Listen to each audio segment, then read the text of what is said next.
Welcome, Welcome. Housewives of True Crime. Good morning. Back from Back from vacation. vacation. Yeah, are you happy to be home? I No? am happy to be home. Yes, I need a vacation from vacation. I think you need a vacation from driving. Oh my God, I did so much damn driving with 3 kids and a dog in the 500-degree country of the United States of America. It's a situation. Yeah, there's So, another heat wave coming this week, I hear. oh It's my God. gonna be a blazing. Yeah, it's tricky, right? Yeah, Yeah. I it mean, is. you can't leave the dog in the car. You got to go inside, use the bath. It's a thing because it's so hot. All across Texas, there's signs on the freeway that say, do not leave your pet or your child in the car. Not even for a second. I No. know. Okay. So listen to this little pickle I got myself into. So I had one of those days. I broke up the drive between California and Arizona. I drove halfway to Flagstaff, Mhm. home of the sister wives, but I never see them when I'm there. Anywho, and then the next day, I drove from Flagstaff to Colorado, which is like a 7-hour drive. Okay. So I get there after 7 hours in the car with the children and the dog, unpack the whole car, whatever. Then I have to load everybody back into the car and go to Walmart. Go to Walmart. I have to grocery shop for the whole family that's coming the next day. Mhm. Spent like I don't know, something insane, like $400 or something, right? It was like huge Walmart trip. Okay. Right. So come home, unpack everything. Then I still have to make a birthday cake for the husband because that's what kind of rock star wife I am. He has a damn pineapple upside down cake every year. Well, forgot brown sugar. Go back to Shit. the store. Pretty essential, right? So pack everybody up, go back to the store. It's like 9 o'clock at night. Oh, and by the way, I've had to run a couple little other errands, showing myself all over town. Okay. Okay. Now I should mention when I got done with the drive, I changed clothes because I was wearing like some like leggings, and then I decided to put on some like cut off jean shorts to parade myself around Colorado in. Well, my second trip back to Walmart, um, a nice young lady taps me on the shoulder and says, "Excuse me, ma'am, there is a hole in your shorts." And she's like, "I don't know if you know, Oh God, where is it? but it's a big one." And I was like, "Oh," I was like, I didn't know what to say. I was like, "Oh, you know what? That kind of makes sense because I am having a hell of a day." Right? Are But I just you thought, having a and hell of a draft also? Is it drafty in listen, so yeah, it was not so drafty. I don't know. there? So I was like, well, shit. I mean, I kind of like pulled my shirt down and I'm like, all these hoochies out there always have their butts hanging out. I'm like, she probably just thinks it's a thing because it's like Colorado, in California, this shit would fly. I mean, I see girls around here with it's going up their front, it's going up the back. I Yeah, don't even know if you call that shorts. Like, right. they're naked. Okay. And she says to me, she's like, "At least you have good chonies on." And I must have a milky white, delicious butt because I didn't have any on, like I never wear them. My God. Okay. Oh my So, God. anyways, so I didn't sweat it that much. I continued to get my brown sugar, went home, took off my shorts, horrified. I mean, it was ripped from my ass to the belt loop. It was completely ripped, wide open. I had to throw them away. Didn't tell my husband because he would be horrified. Oh my God. How did they rip? I don't know. Oh my God. You I didn't even don't notice. know. I And did you not didn't have even chonies notice. on. So, Uh-uh. At least I'm well maintained. oh my God. That is so bananas. So that is my indecent exposure. I would like to apologize to the town of Pagosa Springs for flashing my business. Oh, It was not intentional. Jesus, Louises, holy moly. Okay, so speaking of somebody else having some real indecent exposure, when we went to Utah instead of Florida, Uh-huh. and we made our way to Scottsdale, the home of the Blazin also. It's like So only hot. 116 when we were there. Oh God. And so you want to spend your whole day in the pool because it's Yeah. the only place you can be. And they have like a little lazy river. So, Gretchen and I are all Oh, about the lazy lazy river. rivers. Love it. Pop your ass on one of those round tubes and float around. Shh. This one Yep. also has a swim up bar, so you don't even have to get out of the lazy Ugh. river, which also means that people are probably peeing in the pool the whole All entire day time. for Yeah. sure. Yeah. And not that I'm okay with that, but I'm more okay with that than, I'm kind of okay with you it. know, anything else. Yeah. So we don't even go in the big pool. We just lazy river it. In the big pool, all of a sudden, they're like, across the loudspeaker, everybody get out of the big pool. It needs to be shocked. And I'm like, oh, baby pooped in the pool. Code Brown. Code brown. Mhm. Has your baby ever pooped in the pool at like one of those No, places? no. My kid, well, yeah, but they've never had to call it Code Brown. Like they've pooped in their swim diaper, and I've been like, ooh, Yes. I mean, it's Okay. like coughing in a grocery store now. It's like, how it's like, Right. don't do that. People will think you have COVID. When your Yeah. kid poops in the pool, you're like, oh, we gotta hide it from everyone so that no one knows, so they don't have to shock it and get everybody out of the pool. Dude, exactly. So that's what I'm thinking. Because my kids have, I mean, they poop in the swim diaper, they swim around, it kind of come like a little teeny tiny spat It's comes out, right? disgusting. It's It comes so with disgusting, parenting. right? Yes. But Yes. it happens. Yeah. That's what I'm thinking. No. I No? see the girl with the biggest, longest, scooper thing. And I'm like, what is she getting out of that pool? So I get out of the lazy river to go check out what's going on over there. You little investigator. Yes, Gretchen, this was man poop. And I'm not talking Oh like God, this is an offensive this intro. I know, it was so freaking disgusting. I cannot tell you how big these turds were. But I'm telling you, a man pooped in the pool in his swim shorts and probably just shook it out of his ass. Oh, And that is now, disgusting. I hope they had cameras or something on that business. let me tell you how they discovered the poop. How? Somebody stepped on it when they were in Ew! the pool. Ew! Yeah. Ew! Make it stop! Make it stop! So gross. Is that disgusting? So whoever you are that pooped in the pool in Scottsdale, shame on you. Oh, Disgusting. disgusting. I want to hear about So some bad. crime now. I need to change my frame of mind. Do you need to take a shower? Yes. Except for Ew. your shorts would have been perfect for that man. Oh my God. Yeah, totally. All right, let's Trapdoor. talk crime. Okay. Since we're talking about it being real hot across the United States of America, especially on the West Coast, I am going to talk about some fire. Okay. It's real dry in California, and we deal with a lot of wildfires. True story. It's dry, it's warm, and the winds are a blowing. Mhm. So it makes for a perfect storm. In Southern California, especially, we know these certain winds called Santa Anas start blowing in, and we get prepared. They are hot and they are dry, and they bring fires just about every year.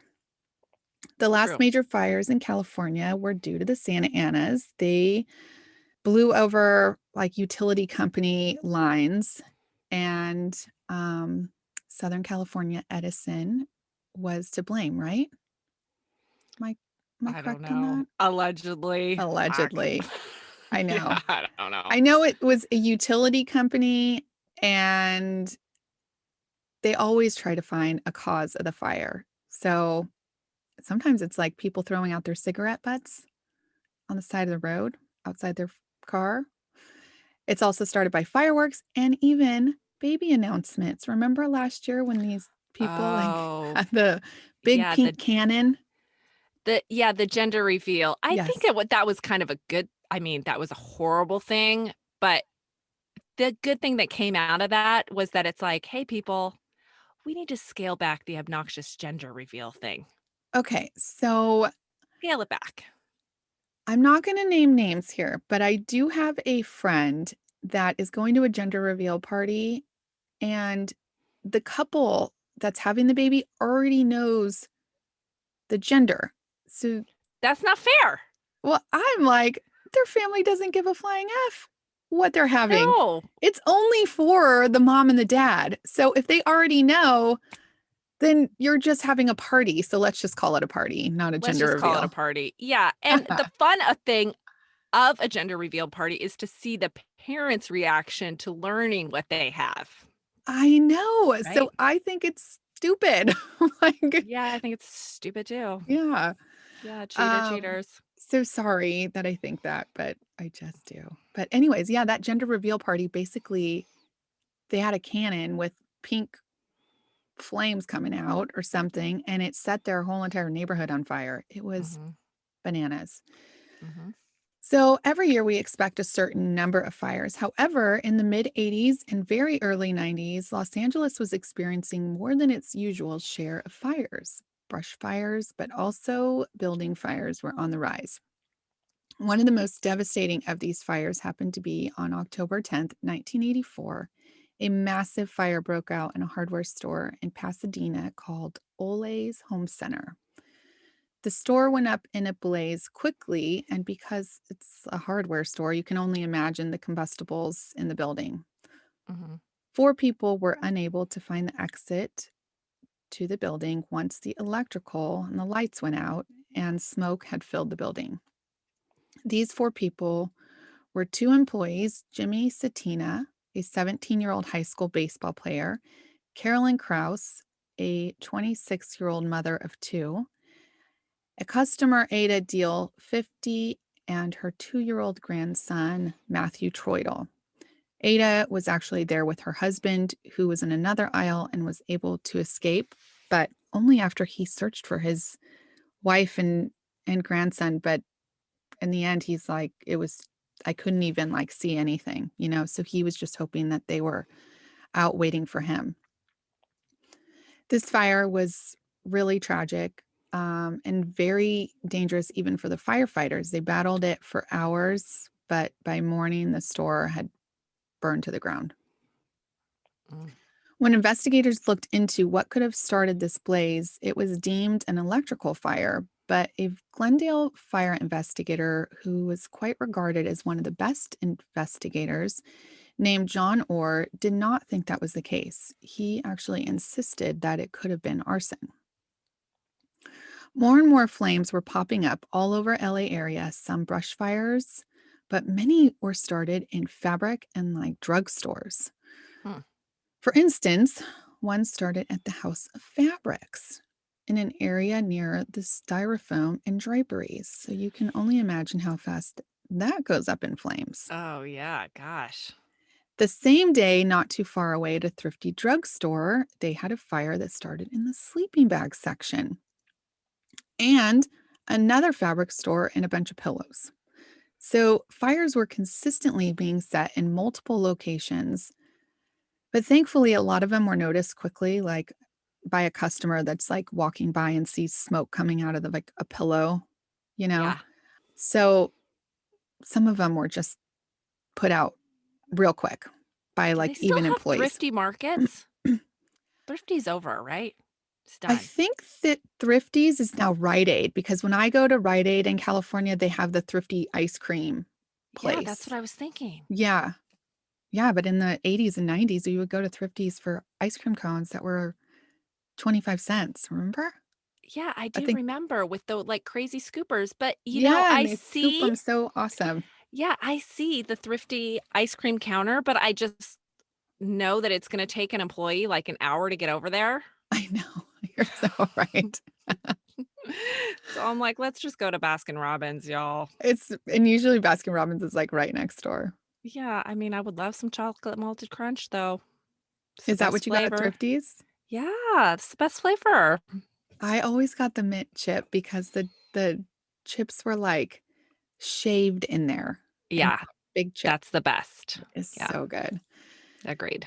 So each of these fires had a couple of very distinct commonalities. One was the way they were set. The person set in the fire had a way of lighting it in time to escape the scene themselves.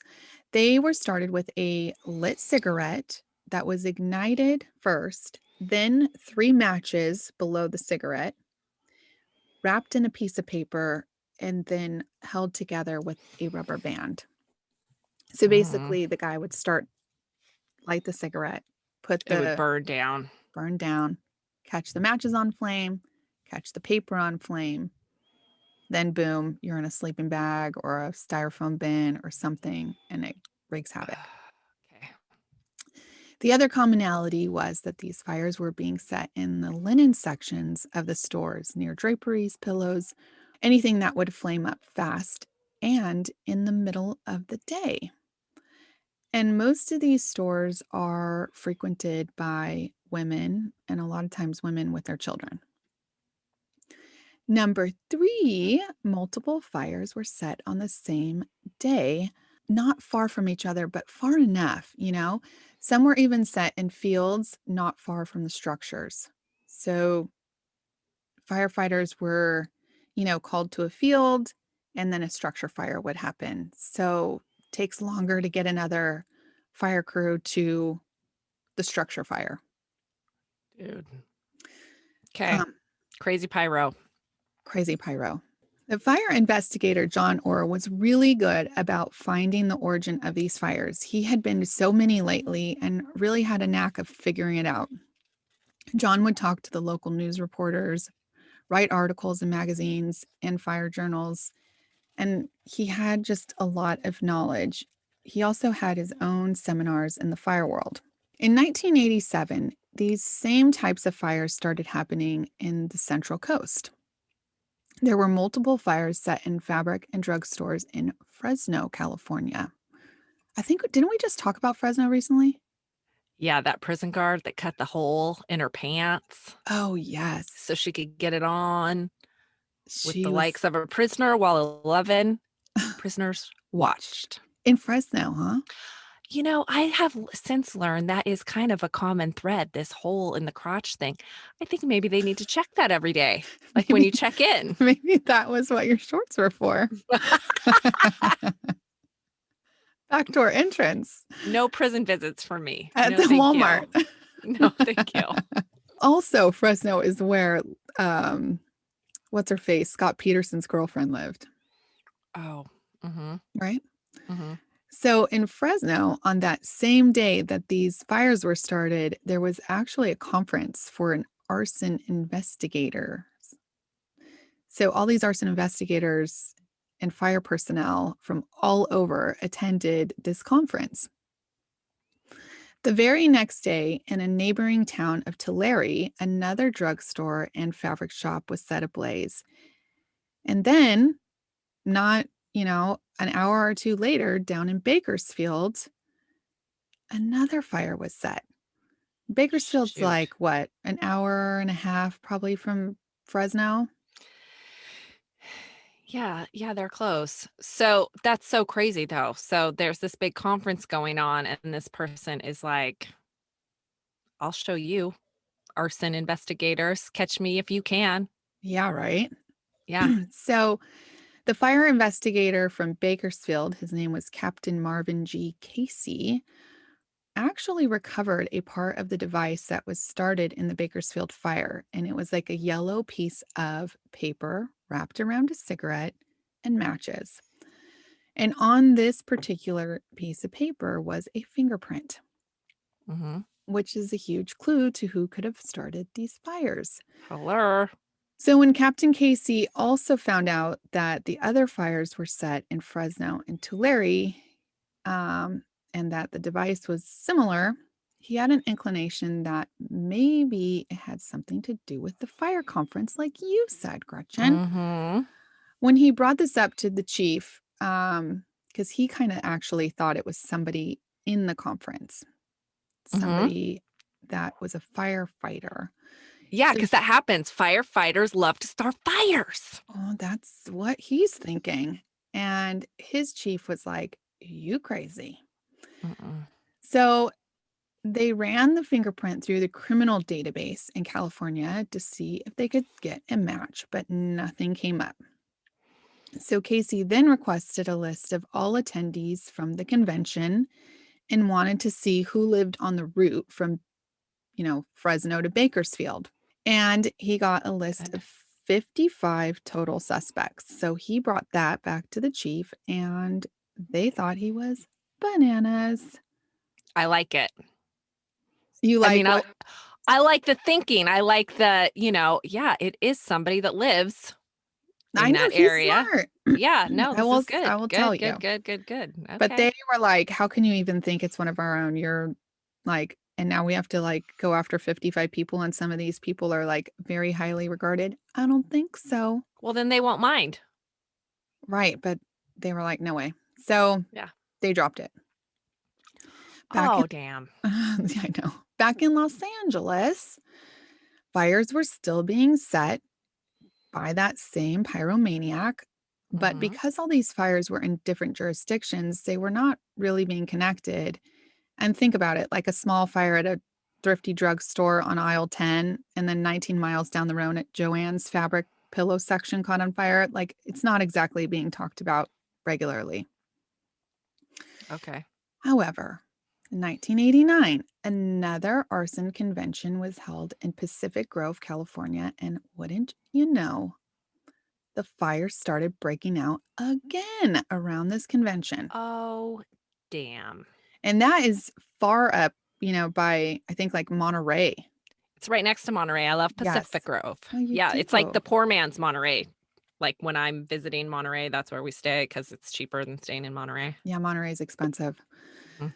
So this time, Marvin Casey was even more sure that there was a mole among them. So he compared the attendees from the first convention to the second convention and saw who was driving alone this time. I like it. I was just going to suggest that, Marty. That's his name, So right? Marvin, but maybe he goes by Marvin. Marvin. Okay. Okay. Marv. What can we call him? He Marvin. probably would just like to be called anything by us at this He just like point. to be called. Yeah. Okay. So now he was down to just 10 people total. Bringing this knowledge forward, he was able to get the original fingerprint looked at, and they pulled the fingerprints of all those 10 guys, or I don't know if they were guys, but 10 people that were There's fire employed. ladies. Yes, that's Sure. what I'm saying. So Yeah. he pulled all the fingerprints because once you're employed, they have to like fingerprint you. And there were no matches. Oh, So shoot. again, Marvin Casey looks a little cuckoo, right? They're like, told you so, Marv. Yeah. Sorry, Marv. So in 1990, there was another fire convention in Fresno again. And guess what? What? Fire. No fires this time. No fires. Mm-mm. But down in Glendale, the Santa Ana winds were roaring and the temperatures were high. Glendale is like a suburb right outside of Los Angeles, and it's also called the Valley, right? Mm-hmm. Another part of the valley. Um, and it gets in the hundreds. Mm-hmm. So there was a brush fire that was started and it was near homes. And the thing about brush fires near homes is it gets crazy because protecting the structures is like first priority. Um, so when engines raced up the canyon, they saw firefighter investigator John Orr. He was already there determining where the fire had been set and helping out. John actually would usually be at that convention, but this time he sent his assistant in his place. So this fire in North Verdugo Hillside ended up being devastating. And they called this fire, you might remember it, but maybe not because we were, not that old. It was called the College Hills Fire. No one died, Okay. but 66 homes were either totally destroyed or damaged. And that's a lot of homes. That's a whole Yeah. entire neighborhood was totally Yeah. lost. Pets were Yeah. lost and people lost everything. I mean, there is this one story of this woman who was, I think she was at work and her kids were at home with their babysitter. And just think, like, there's no cell phones at this time. So her daughter calls and is like, Mommy, it looks like there's smoke outside. And she's like, Oh, everything will be okay, honey, right? Not knowing. Then somebody says, like, there's a big fire and I think it's by your house. So she goes up there. They will not let her in. Her house freaking burnt down. She couldn't find her kids. I Oh mean, God. dude, bad. And so even though everybody got out and everybody was safe, like that's still real scary for however long until you can find your children, you know? Oh my God, terrifying. Our Yeah. friends from Ventura, there was a big fire a couple years ago there, still have PTSD from. So yeah, I think that you do have PTSD. I remember my uncle's house burnt down in that Ventura fire and somebody knocked on his door at 1 in the morning and he Yeah. didn't take anything Mm-mm. because you don't really think it's going to happen to you until it does. Yeah. In late 1990 to March 1991, there were 19 fires started at local stores. One in particular started at a discount store called People's Department Store off Figueroa. It was frequented by women and children. This fire was massive, and thankfully, everyone got out. So, women were separated from their children while they're trying to escape because their kids are in line 10 looking at toys and they were, getting groceries for their home. So I just couldn't think of anything more scary as being separated from my kid. Well, investigator John Orr actually had been running some errands and saw the smoke coming from the blaze and showed up just in time to help. That same week as People's went ablaze, another fire at Mort's surplus store in Burbank went up in flames. This time, John also saw the plume of smoke again after dropping his daughter off from school. More and more Hmm. flames were set in months to come, usually with multiple stores going up in flames the same day. Los Angeles investigators were given a description by multiple witnesses who thought they knew who did it. They described this guy as white, in his mid 30s to late 30s, male with black or very, very dark brown hair, and medium build. I mean, that description doesn't really say much to me. Like a medium build white man with dark brown hair. Like I probably Yeah, know. in a city like Like, Los Angeles, yeah, like there's a lot. But I do like take stock in people around me, especially when they put off a creepy vibe. yeah, yeah, Yeah. I do too. So another massive fire broke out at a yardage company that was well over $1 million in damage. And Ugh. this is when the ATF was called in. The Mm. ATF is the Bureau of Alcohol, Firearms, and Explosives, and they are the federal government. It's alcohol, And tobacco, and firearms tab what did I say?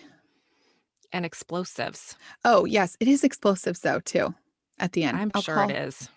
Alcohol, tobacco, Listen. firearms, and then it says and explosives. I think that's why, because why would they call it ATF in for a fire? Yeah, probably. Listen, I got beef with them. They're not my favorite branch of government I know. on account of Waco and Ruby Ridge, but whatever. And I was just in Waco 2 days Hmm. ago, and I did talk about them with my friend Jessica. But anyhow, they were called in. And hey, when was that? What year did that happen in Waco? Waco was like, I think that was all like 1990. Yes, this is the Um, same exact time, by the way. maybe maybe the ATF has redeemed themselves and learned their Well, lessons. this is the same time that that happened, so I'm sure that they were happy to be called in because at that time they were on their way out, weren't they, Gretchen? Yeah, well, the same dude that was working for them then just got appointed, head BIC, whatever you say that term is for dudes, head boss in charge. With Biden. Mhm. Yeah, that's awesome. Mhm. Great job. So Picking the winners over there. I Okay. really hope that he's learned his lessons. Mhm. Mhm. I Mhm. don't know about that, but maybe. Okay. Great. Maybe. Hopefully. The task force was formed to find out who was the real pyro, and they called this task force the Pillow Pyro Task Force, which I think is kind of funny. That's cute. Because this guy was setting the fires, guy or girl, in the pillow department. So they started interviewing Los Angeles fire and surrounding departments. I kind of like that they brought in the ATF because it did actually kind of get everybody to start talking instead of like Glendale has this and Santa Monica has that and Los Angeles City has this and Los Angeles County has that. You know what I mean? Like it kind of made everybody talk about everything that was going on. I can appreciate that. I As long can as they too. don't storm in with guns and start shooting women and children, I'm okay with them Yes. doing law enforcement. Yes, and that's what they're there to do. So these Yeah. people were doing their job. Yeah. Um so it seemed, nothing was connecting the dots before the ATF. And one guy in particular that worked for the LA fire told the ATF that there were a similar series of fires in the Central Coast with similar device setting mechanisms that were started in like the late 80s, 87. Okay, now was this device known publicly or just in like fire circles? Like, could Oh, there have been like a copycat? so only in fire circles until that the College Hills fire, nobody knew there was only a fire circle device, and hardly anybody actually knew about that device, only the people that were really investigating it. And since they weren't connecting dots, it wasn't like, Okay. the whole California Fire Department knows that this particular device is being set off and like be aware of this person, this Mhm. pyromaniac. Um, I will tell you that during the College Hills fire, Investigator John Orr did mention publicly things that you would not mention to the public. Um, so Too when many he was details. Didn't to protect the investigation. he did not at all. But Okay. that was just months before the ATF came in, so I don't think there's definitely not a copycat here. Okay. Um, so this LA fire guy who was like, "Hey, these fires were started up in the Central Coast in, 87 and 89." There was a captain, Captain Marvin Casey from Bakersfield, has this theory, and he also has a fingerprint. So the ATF goes immediately to speak to Captain Casey, and they want to retest the fingerprint in all the law enforcement personnel. So police, fire, anybody that has been in law enforcement, they have their fingerprints, right? Yeah. They Marvin was probably also so satisfied. He's like, "That's right. probably That's right. Who's crazy now?"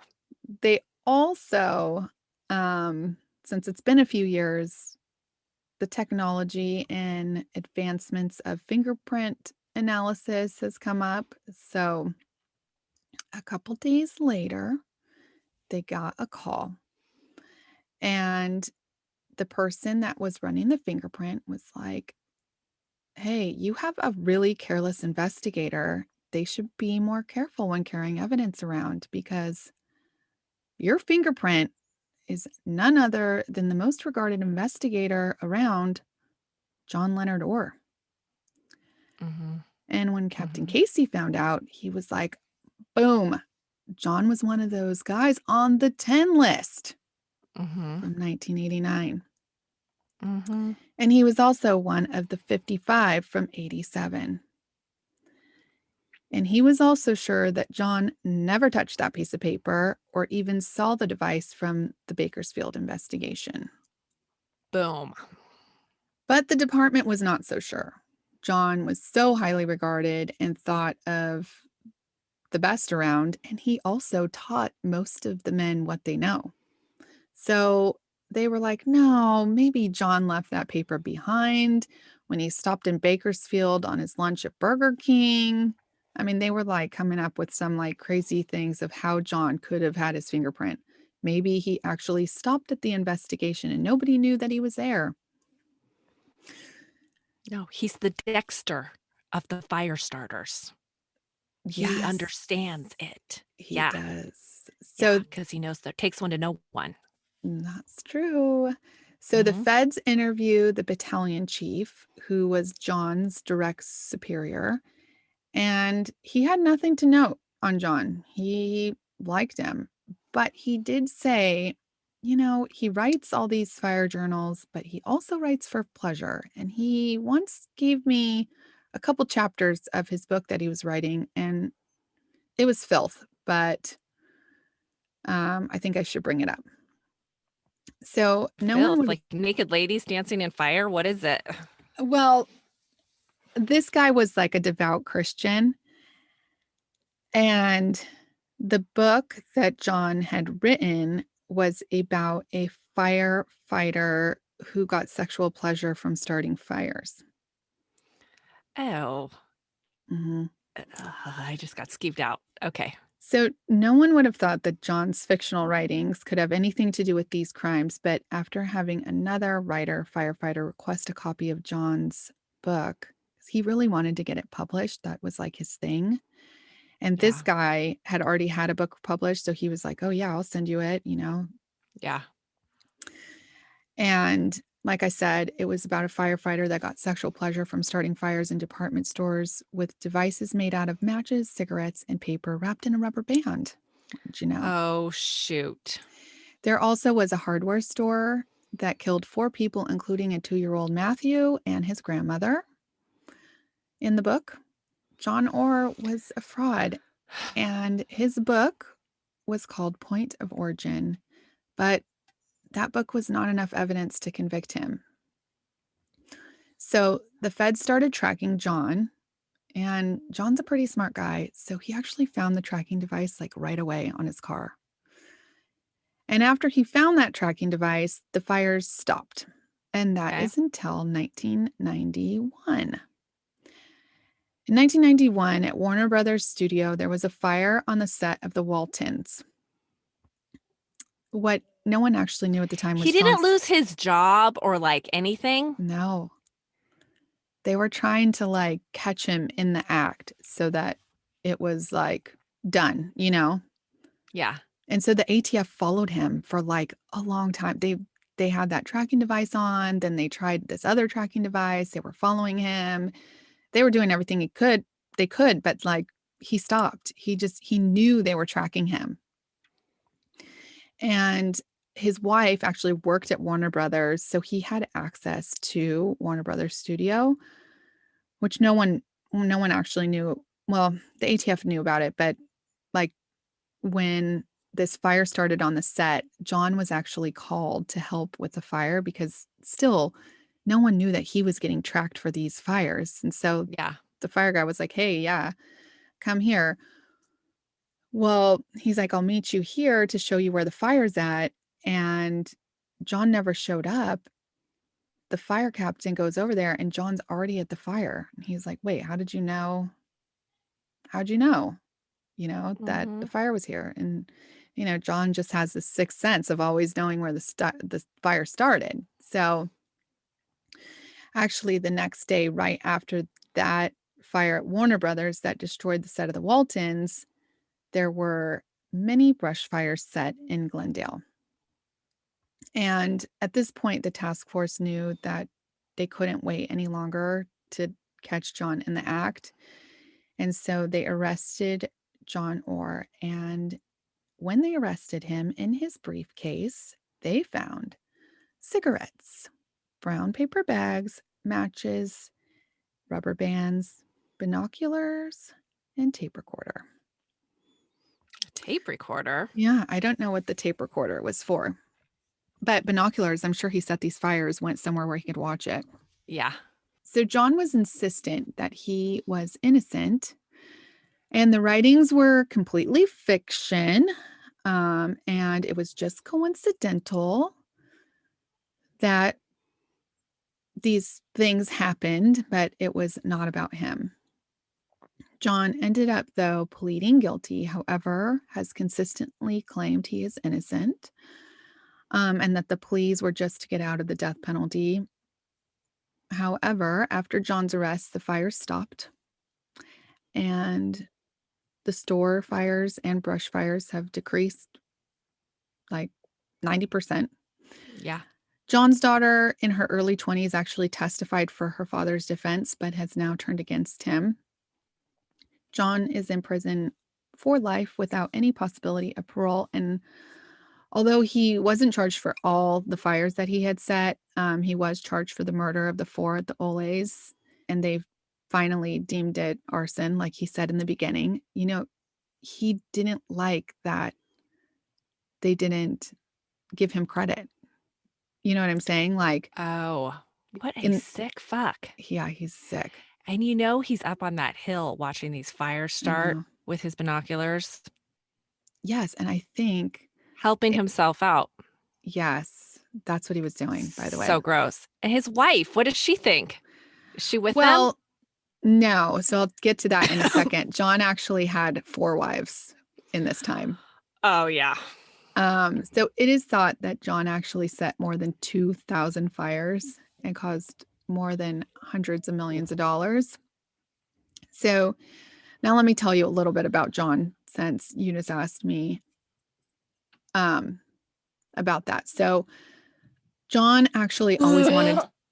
Sorry. Are you throwing up because I I'm don't have saying something? COVID. I just had to cough. Okay. John always wanted to be a police officer. He was in the military. Then he went to be in LAPD, but he did not pass the psychological exam. Well, isn't that funny? Because there is like quite the rivalry between police Oh, officers and yeah. firefighters. Yeah. Firefighters always say that police officers are kids that couldn't make the fire department. Yeah, they do. But actually, it was opposite at this time Interesting. because he then went to be a security guard where he took his job real serious. He then applied for the LA Fire Department where he did not get hired, and then Glendale finally hired him. He did get in trouble a few times in Glendale for trying to make arrests and being a little more like a Like when he was a mall cop? no, and as a firefighter. And you know what he also did? He also called himself a detective, and he did it on like a news channel, and the police chief called his boss and was like, Take it "You down a better notch? slow your roll, dude. Yeah. Like Yeah. you're not a detective. You are an Yeah. investigator for fires, but you are not a detective." Yeah. I mean, I call myself a detective too, so I know, right? But we don't so arrest anyone. no. Mm-mm. No. At Glendale, he was an odd bird, but he he was one of those guys that I think he just like wanted a position of power and importance so bad that he tried everything he could to be like he's like, "Oh, you know what? If I do this, and people will think that I'm real important." And so when he started figuring out the points of origin of the fire, because he really knew where they were at, the chief was like, the investigator role seems like a really good fit for John. And he liked the power and the recognition. He loved when he got on TV. For instance, in the College Hills fire, all he was worried about was all the news cameras. He actually didn't do any investigating. So, in a book called Fire Lover by Joseph Wambaugh, that's where I got a lot of this information. He goes into a lot of detail on John as a person and what may have driven him to be this psychopath. I'm sure it started as a child, something to do with his mother. Yeah. John also had a very hard time being faithful. And even after his fourth wife, he still was having affairs. So that fourth wife that worked at the Warner Brothers studio, they were on their way out. He already had a girlfriend that he was going to the girlfriend's kids' school functions, and the kid was like Oh, calling him dad. he's like that guy that moves in like way too fast. Yeah, He's Dirty John. he is Dirty John. He reminds me, he died like, and then when you see his picture, like, he's like the typical 80s fire guy with like the mustache. Like, um, Ugh. it is thought that he may have had hatred towards women, and that's why he set the fires at these stores that were frequented by women. Mhm. But whatever the case, he is a psycho arsonist, and it took way too long to catch him. Well, I'm so happy for Marvin though that they did Okay, catch so him. Marvin actually was a little worried that when the ATF came in, that they were going to get credit for figuring out who it was, when really Marvin's the guy. The problem with that, they should have found the fingerprint in 1989 when they did the fingerprint of the 10 people, because John's was in there. But I guess at that time, it was somebody physically looking at the fingerprints next to each other to determine Oh, if they were similar. So it was yeah. an error. It was a human error that could have been caught, but they just didn't. Damn. Yeah. So, I mean, it could have saved years worth of damage for sure. You know, Shoot. I know. What a bummer. But um, that book is really good if you're really interested in like the deep, deep, deep, it's like, I don't know, 600 pages or something. Yeah, well, I'm sure all the new arson investigators and out there are very familiar with this case and what to look for. Well, my friend just got to be the chief of LA. He just made chief this last week. And so I called him and I Awesome. was like, do you want to talk about this? I know you know about this. Um, Does he know about it? yes, he knows about it. I'm sure I bet you they have like seminars on this guy now. He's like, I'm not going on your podcast with the girl who's not wearing any underwear. He's like, I'm the chief. he's like, I get sworn in on Sunday. What time is this? No, I'm not. Yeah, I'm not. he's like, no, no, no, no, no. No, He'll no. be talking to legit news organizations, I'm sure. We can still be friends. But hello. We Hello. would we would like some love over here. That's right. You know Oh, what and I keep thinking of? what? Okay, go ahead. No, go ahead. That I'm getting flashes of all this 80s fire talk. That movie Firestarter with Drew Barrymore. Did you ever see that movie? No. She was a oh, it was an 80s movie. It terrified me actually. She's this little girl and she like looks at stuff and starts it on fire. Oh, she's always in those kind of crazy movies. It's one of those, it's like that movie Sleepaway Camp, like one of those movies that like traumatized me as a child. I think they did take some of this guy with Backdraft, I want to say. There's a few movies that they Oh take yeah. a little bit of his story. Um, but yeah, crazy. Crazy. This was a Crazy, different one. I love it. crazy. Yeah, I was trying to go for something else.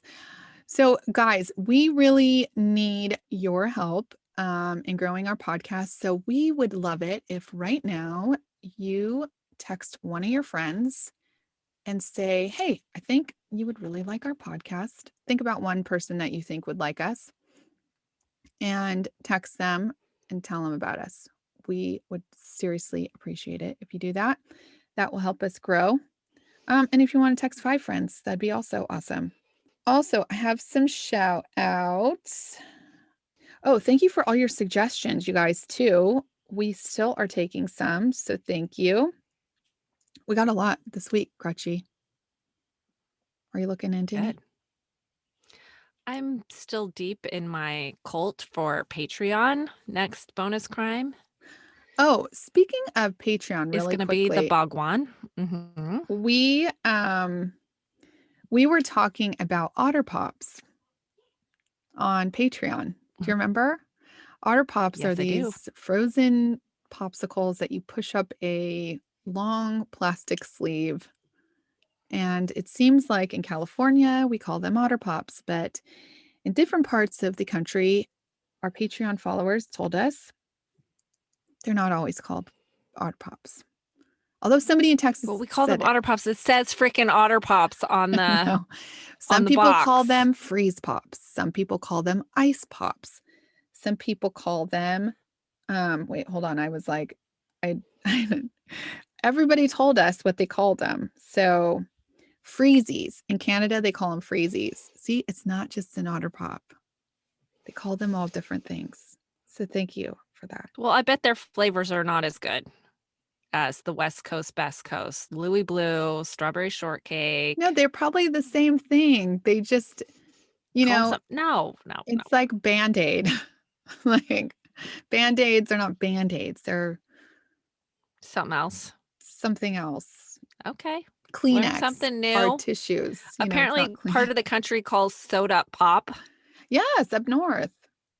Yeah, okay. Pop. Do you want some pop? Yeah. Okay. Sierra Schaefer, thank you for giving us a shout out. Um, Gretchen gave me a really good idea. She told me I can put all these in a I can't believe folder. you're admitting this. You're such a loser. Amanda, thank you. Um, well, I'm actually I can't believe you gave me some technology advice. I gave you it's more organizational advice. Yeah, I need that. Yeah, she always needs that. Sherry, again, you're so cute. I'm not even going to say your last name, but I think you did tell me how to. Wait, hold on. Maybe you did tell me how to, Sherry. Um, she said it's said fad dad. Dad. Fadadad. It's pretty similar to I what we were saying. never would have come up with that in a million attempts. I never would have said dad. Yeah, that's what it is. And Fadadad. I still am skeptical. It's okay. That's not it. Okay. No, that is The it. That's what she the said. best one ever is when I called Alana Kuntz a cunt. Oh, Alana, that was so long ago. That was like one of our first ever. Yeah. You guys and I. Anyways, please, if you have not rated us on Apple, we do still need those because it seems like they like that. And if you listen on Apple, if you want to hear more, listen to us on patreon.com/housewives of true crime. And you can also email us at housewivesoftruecrime@gmail.com. I think that's it for today, Gretchen. Okay. Clink, clink. Clink, clink.